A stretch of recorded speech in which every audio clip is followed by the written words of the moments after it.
I'm going to tell you why I'm voting for this bill, and here's why. During my teaching career, I'd be going to lunch, and I'd see some kid sitting outside their locker on the floor, and I'd give them a jab, and I'd say, hey, how come you're not in the lunchroom? And they'd say something witty and intelligent, but I knew why they weren't in the lunchroom. And I'd see a kid occasionally in the media center during lunch, and I'd say, hey, how come you're not in the lunchroom? And give them a jab, and they'd say why something witty and intelligent, but I knew the real reason they weren't in the lunchroom.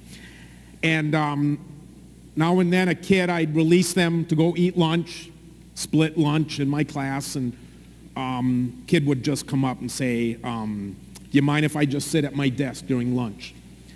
And I'd look at him or her, and I'd say, well, of course not, but why aren't you going to be in the lunchroom, And they'd say something to appease me, but I knew the real reason why they weren't going to lunch.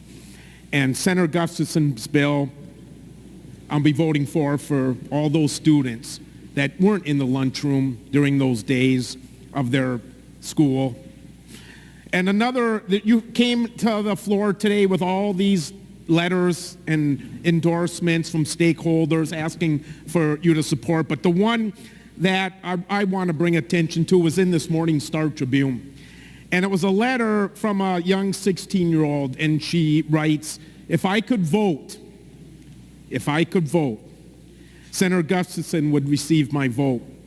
But kids don't get a vote.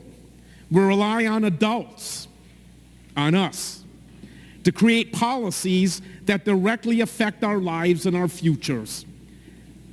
I hope other senators consider this when the bill lands on the Senate floor. That was from one of Senator Gustafson's constituents who had her letter published in this morning's paper. Thank you, Mr. President.